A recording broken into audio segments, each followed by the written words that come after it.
It was a chilly evening on a quiet suburban street. The glow of the street lights flickered across parked cars and trimmed lawns, creating long shadows that seemed to stretch endlessly. Officer Daniel Turner, a seasoned cop with over a decade of experience, cruised through the neighborhood in his patrol car. His radio buzzed faintly, but he kept his eyes on the road, scanning for anything out of place. Then he saw it. A sleek black car parked slightly askew at the corner of Maple and 12th. The engine was idling, and the driver appeared to be scrolling through his phone. Daniel's instincts kicked in. This wasn't a neighborhood where outsiders usually lingered, and the car's presence struck him as odd. He pulled over, turning on his lights. The red and blue glow bathed the scene, transforming the calm street into a stage of tension. Daniel approached cautiously, his hand resting on his holstered weapon. As he reached the driver's side window, he saw a man in his mid-30s, dressed in a tailored suit, his dark skin illuminated by the flashing lights. "License and registration," Daniel said firmly. The man looked up, startled but composed. "What's the problem, officer?" he asked, his tone calm, yet wary. "Step out of the vehicle," Daniel demanded, his voice sharper now. The man hesitated but complied, stepping out with deliberate movements. "My name is Dr. Marcus Bell. I live just a few blocks away. Is there an issue?" Daniel studied him skeptically. The title doctor sounded rehearsed, like a convenient way to deflect suspicion. The neighborhood had recently experienced a string of burglaries, and this man, well-dressed or not, fit a profile that Daniel had been trained to notice. The tension between them was palpable. Marcus's calm demeanor barely masked his frustration, and Daniel's rigid posture hinted at unease masked by authority. As Daniel began questioning him, Marcus tried to explain his presence. "I just finished a long shift at the hospital. I pulled over to reply to an urgent message. That's all." But Daniel wasn't convinced. He radioed for backup, deciding to run a check on Marcus's information. Meanwhile, neighbors began peeking through their windows, drawn by the flashing lights. Marcus noticed their stares, some concerned, others curious, but all of them judgmental. The weight of being presumed guilty was a feeling he knew too well. "Officer," Marcus said, his voice firm but measured, "I understand you're doing your job, but I'm asking you to see me for who I am, not who you assume me to be." Daniel didn't respond, his focus still on his radio. As the tension thickened, Marcus felt the sharp sting of being reduced to a stereotype once again. He glanced at his phone, tempted to call someone for help, but decided against it. He had learned the hard way that even a perceived wrong move could escalate the situation. When Daniel returned, his expression was unreadable. "Your license checks out, but we'll need to confirm your story," he said. Marcus took a deep breath, his patience wearing thin. "Officer, I've been respectful, cooperative, and honest. I'd appreciate the same in return." Before Daniel could respond, his backup arrived, a younger officer who approached the scene with curiosity. "Everything okay, Turner?" the younger officer asked. Daniel hesitated, glancing at Marcus and then back at his colleague. Still figuring that out. The air crackled with unspoken tension. Marcus's heart raced, not out of fear, but from the familiar frustration of fighting to prove his worth. Daniel, on the other hand, felt a gnawing uncertainty creeping in, though he couldn't yet pinpoint why.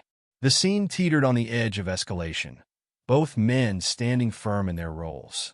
And then, just as Marcus reached into his pocket to produce a hospital ID badge, Daniel's radio crackled with an update. "Turner," the dispatcher said, "we got an update on your suspect." The words hung in the air, both men bracing for what would come next. As the dispatcher's voice crackled through the radio, Officer Daniel Turner felt a slight unease creep into his chest. He had expected a straightforward response, something that would confirm his suspicions. Instead, the update was taking longer than usual, leaving an awkward silence in its wake. Dr. Marcus Bell, standing by his car with his arms crossed, noticed the hesitation. The flash of doubt in Daniel's eyes didn't escape him, but it was small comfort. Marcus had learned long ago that people's assumptions about him were rarely undone in a single moment. "You're stalling," Marcus said calmly, though his voice carried an edge. "What's it going to take for you to believe I'm not a criminal?" Daniel stiffened.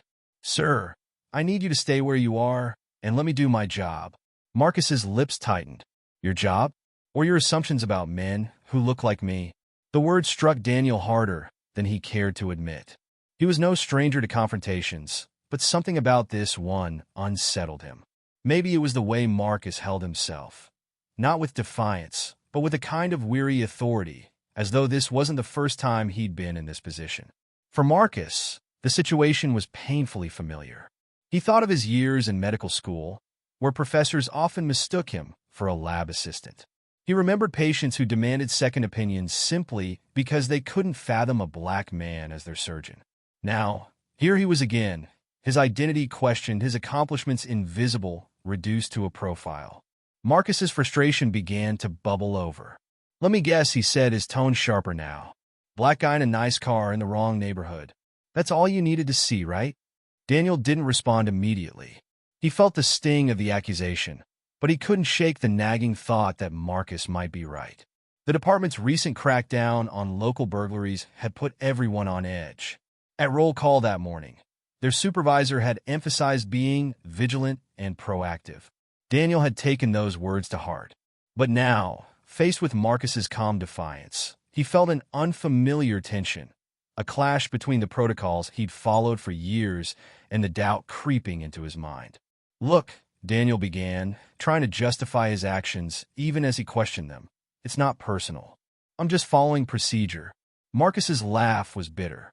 "It's always just procedure, isn't it? That's the excuse. But for people like me, procedure feels a lot like profiling." Daniel shifted uncomfortably. He'd been trained to maintain authority in these situations, but Marcus wasn't behaving like a typical suspect. He wasn't defensive or evasive. Instead, he was challenging Daniel's entire approach, and it was working. Meanwhile, the younger officer who had arrived for backup lingered nearby, his gaze darting between the two men.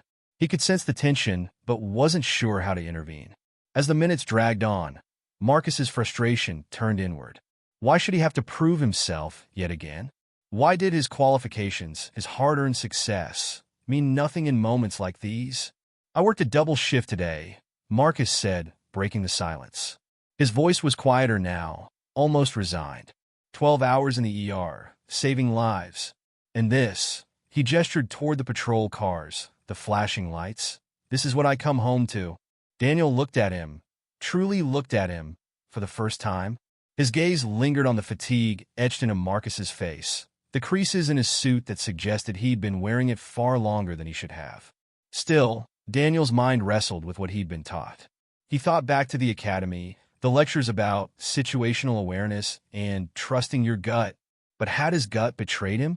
Or was he simply seeing the world through a lens he'd never questioned? The weight of their interaction extended far beyond the quiet suburban street. It was a microcosm of a larger, systemic issue, one rooted in decades of history and countless similar encounters. Statistics loomed in the background of this moment, though neither man voiced them aloud. Studies showed that black drivers were 20% more likely to be pulled over than white drivers, even though they were less likely to be found with contraband. Implicit bias training, introduced in police departments across the country, had done little to shift these patterns. For Marcus, these numbers weren't abstract. They were lived reality. He thought of his teenage son, now old enough to drive. What lessons would he have to teach him about navigating moments like these? How to stay calm, keep your hands visible, and survive the encounter, no matter how unjust. For Daniel, the statistics were harder to confront. He prided himself on being fair, objective, and professional. But was that enough? Could he truly say his actions tonight weren't influenced by bias, even if it was unconscious? The silence stretched between them, heavy, with everything unsaid. Marcus wanted to believe that this interaction could lead to understanding, but he'd been disappointed too many times before. Daniel, on the other hand, felt the first flickers of doubt, an unfamiliar, uncomfortable awareness that he might be part of the problem. "Dr. Bell," Daniel said finally, his voice quieter, almost hesitant.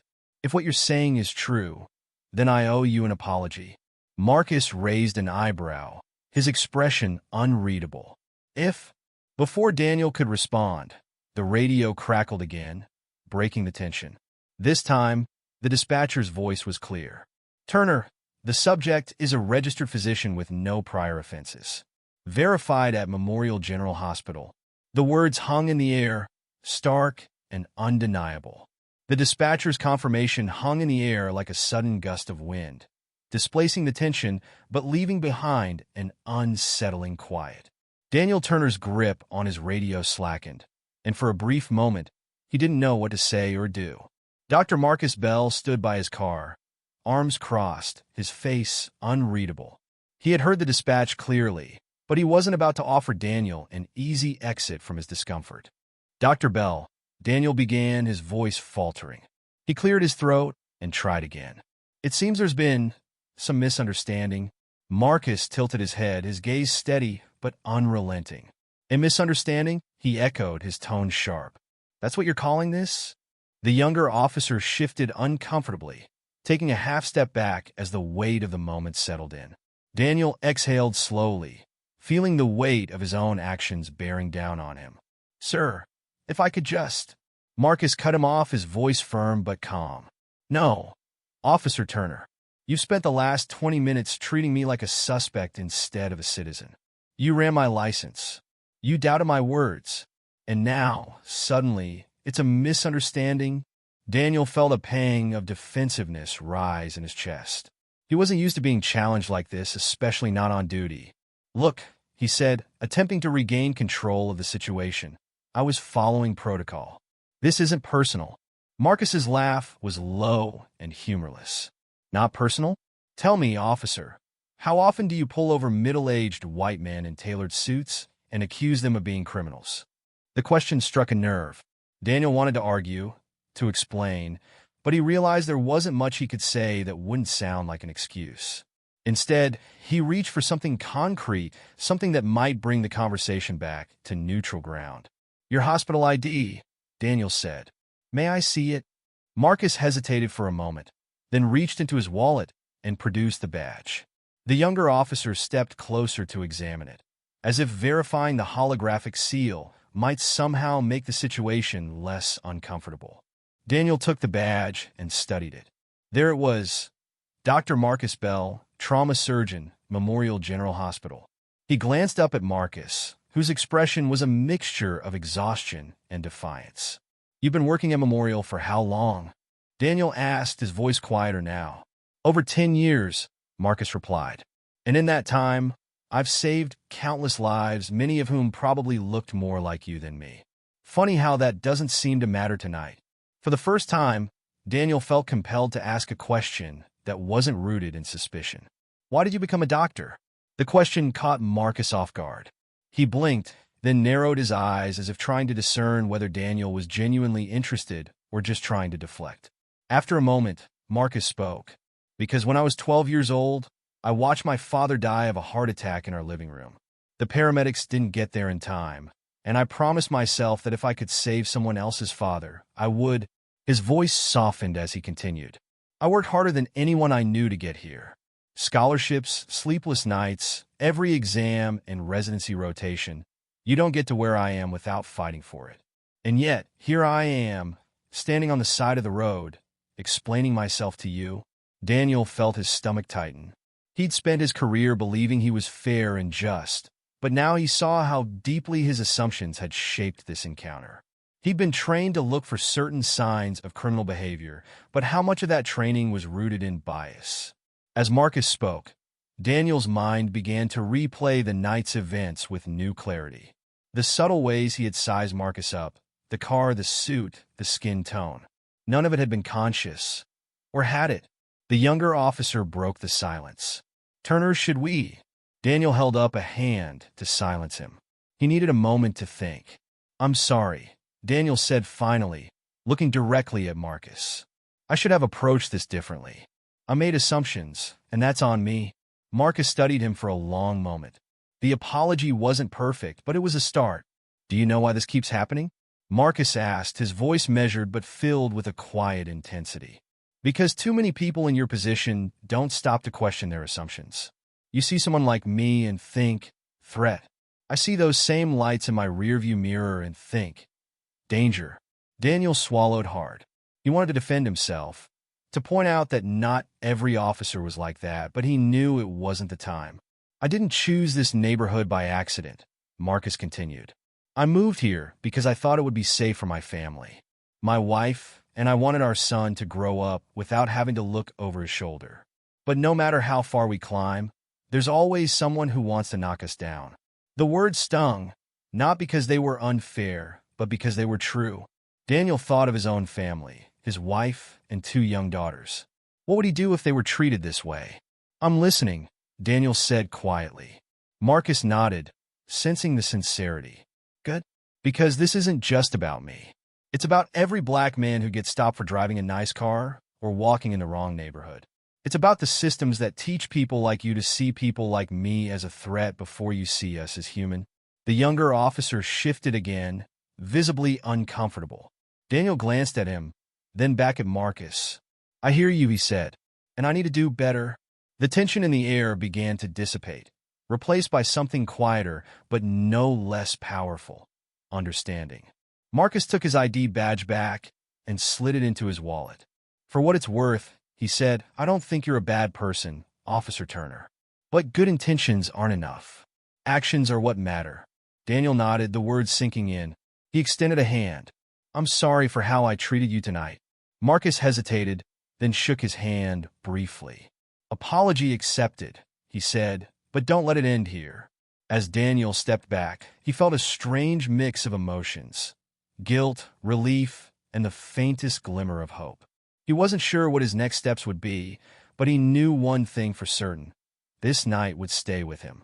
The silence that followed their handshake was heavy with unspoken possibilities. For Marcus Bell, it was a moment of vindication, but also a reminder of how much further there was to go. For Daniel Turner, it marked the beginning of an uncomfortable yet necessary reckoning. As Marcus returned to his car, Daniel stood rooted to the spot, grappling with the implications of their interaction. The weight of Marcus's words lingered, demanding action. It wasn't enough to apologize. It had to mean something. Dr. Bell, Daniel called after him, his voice steady despite the turmoil inside. Marcus paused, turning back. Yes, I'd like to understand, Daniel said earnestly. Really understand. Not just what I did wrong tonight, but what I've been blind to. I don't want to repeat this. Marcus studied him, his expression softening slightly. Understanding isn't passive, he said. It's work. Are you ready for that? Daniel nodded, feeling the gravity of the commitment he was making. I am. Over the next hour, they talked, first on the street, then over coffee at a nearby diner. Marcus shared stories of his experiences, the subtle indignities, the overt hostilities, and the exhausting effort of navigating a world that often judged him by his skin before his character. He spoke about the double consciousness he lived with, proud of his achievements, but always aware that he had to work twice as hard to be seen as equal. He described the conversations he'd had with his young son, teaching him how to stay safe in encounters with law enforcement. Daniel listened, his coffee untouched, as the layers of Marcus's life unfolded before him. With each story, his own assumptions unraveled further. I've never had to think about any of that, Daniel admitted. I didn't realize how different our realities are. Marcus nodded. That's privilege, Officer Turner. It doesn't mean your life isn't hard, but it means you don't carry this particular burden. The question is, what will you do with that understanding? For Marcus, the choice to engage with Daniel wasn't an easy one. Forgiveness wasn't automatic, and he didn't believe in educating others at his own expense. But something about Daniel's willingness to listen felt genuine, and Marcus saw an opportunity to turn this encounter into something larger. I'll make you a deal, Marcus said, leaning forward. If you're serious about change, start with yourself. Challenge your own biases, even the ones you don't want to admit. Then, take that into your department. Push for better training, accountability, and understanding. You have more power to change this system from the inside than I ever will. Daniel absorbed Marcus's words, feeling both humbled and determined. I don't know if I can fix the whole system, he said honestly, but I can start somewhere. With myself, my actions, and maybe my influence. Marcus extended his hand this time. Then start there. The days and weeks that followed the encounter were transformative for both men. For Daniel, the journey began with education. He enrolled in a bias awareness workshop recommended by Marcus, where he learned about the historical and systemic roots of racism in policing. He started having difficult conversations with his colleagues, challenging the us versus them mentality that often went unspoken but deeply ingrained itself in their work. He also began advocating for change within his department. At first, it was met with resistance. Many officers dismissed his concerns as overreactions. But Daniel persisted, organizing training sessions and introducing mentorship programs that paired officers with community members from diverse backgrounds. Marcus, meanwhile, used the encounter as a catalyst for his own advocacy. Though he'd long been aware of the challenges faced by Black professionals, the arrest reminded him of the importance of visibility and representation. He began speaking at community events and medical conferences, sharing his story to highlight the intersection of race and profession. He partnered with local organizations to host workshops on racial profiling and implicit bias, bridging the gap between law enforcement and the communities they served. One of Marcus's most significant initiatives was launching a mentorship program for young Black men aspiring to enter medicine.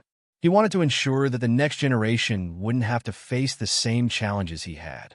Months later, Daniel and Marcus crossed paths again, this time at a community town hall focused on rebuilding trust between law enforcement and local residents. Daniel was there as a representative of his department, sharing updates on the reforms he'd helped implement. Marcus was a guest speaker, invited to provide his perspective on systemic issues and their solutions. As Daniel stepped off the stage after his presentation, Marcus approached him. "You've been busy," Marcus said, a small smile tugging at the corners of his mouth. Daniel chuckled. "You were right. It's work, but it's worth it." Marcus nodded. "It always is." What began as a confrontation had become a turning point, not just for Daniel and Marcus, but for their community. Their story served as a reminder that change often starts with uncomfortable conversations and small, deliberate steps. Daniel continued to advocate for systemic reform, earning respect even from colleagues who had initially doubted him. Marcus's mentorship program flourished, producing its first cohort of medical students within a year. The impact of their encounter rippled outward, inspiring others to question their assumptions and engage in the work of understanding and equity. The encounter between Marcus Bell and Daniel Turner became more than a personal reckoning. It grew into a story of transformation that resonated far beyond their lives.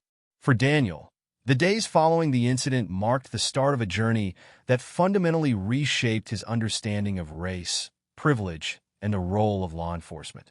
Before the encounter, Daniel had seen himself as a good cop, someone who followed the rules and treated people fairly. But Marcus's story, and the moment he was forced to confront his own biases, revealed the gaps in his self-perception. He sought mentorship from community leaders and academics who specialized in systemic racism. He read voraciously, immersing himself in histories and narratives that had once seemed peripheral to his life, but now felt central to his understanding of the world. Professionally, Daniel became an advocate for reform within his department. His persistence led to the establishment of regular bias training sessions and community outreach programs. He spearheaded initiatives to recruit officers from underrepresented communities, emphasizing the importance of a force that reflected the diversity of the population it served. Personally, he found himself more open to uncomfortable conversations with colleagues, friends, and even his family. He shared his journey with his teenage son, teaching him about the responsibilities that come with privilege and power. For Marcus, the incident was both a painful reminder of the work that still needed to be done and an opportunity to transform that pain into purpose. At first, the experience left him questioning whether his efforts to rise above societal biases had been in vain. Despite his accomplishments, he was still subject to the same prejudices that had followed him throughout his life. But as he reflected on the encounter, Marcus found strength in the realization that his response, measured yet firm, had opened a door to understanding, at least for one person. He decided to channel his energy into advocacy, leveraging his position as a respected physician to shed light on issues of racial bias and systemic inequity. He began writing and speaking more openly about his experiences, using his platform to educate others. His mentorship program grew, and he partnered with organizations focused on diversity in medicine and criminal justice reform. Marcus also found peace in knowing that his actions had sparked change, not just in Daniel, but in the broader conversations they both contributed to. The story of Marcus and Daniel became a microcosm of a larger truth, that moments of confrontation, when met with honesty and courage, have the potential to drive transformation. Their experience highlighted the need for systemic changes in law enforcement, from training and recruitment to accountability and transparency.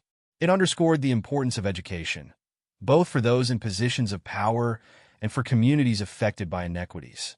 At the same time, their journey reminded people of the human capacity for growth and empathy.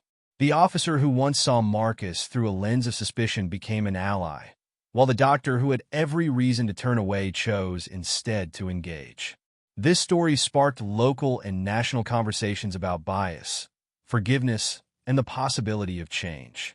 Marcus and Daniel were invited to share their experiences at conferences and community events, where their message resonated deeply. Change begins with individuals, but it cannot stop there. As Marcus said in one of his speeches, confronting bias isn't a one-time act. It's a lifelong process of unlearning, listening, and rebuilding. We have to start by seeing each other, not as enemies or strangers, but as people with stories worth hearing. Daniel echoed this sentiment in his own advocacy. I was wrong, and I won't pretend otherwise. But being wrong doesn't have to be the end of the story. It can be the beginning of something better, if we let it. Their words resonated because they were rooted in lived experience. They didn't pretend the journey was easy or that the work was done, but they showed that progress was possible, one step at a time. The story of Marcus and Daniel is a reminder of a universal truth. Growth often comes from discomfort, and understanding requires effort. Their encounter demonstrated that change isn't about perfection, it's about commitment. For every person who sees this story as an inspiration, there is a challenge. To examine your own biases, even the ones you'd rather ignore. To listen when it's uncomfortable and to act when it's inconvenient. To understand that individual growth can lead to collective progress. The ripple effects of their meeting extended beyond the community they lived in. It became a story shared in classrooms, police academies, and boardrooms. A story that encouraged others to reflect on their own roles in creating a more just and empathetic society. As Marcus and Daniel's paths continued to intertwine through their shared advocacy, their story stood as a testament to what can happen when people choose to engage rather than retreat. Their journey wasn't perfect, and neither of them claimed to have all the answers. But their willingness to confront difficult truths and to act on them offered a glimmer of hope in a world often divided by fear and misunderstanding. As Marcus often said, change doesn't happen overnight. But every conversation, every step forward, it matters. It all matters,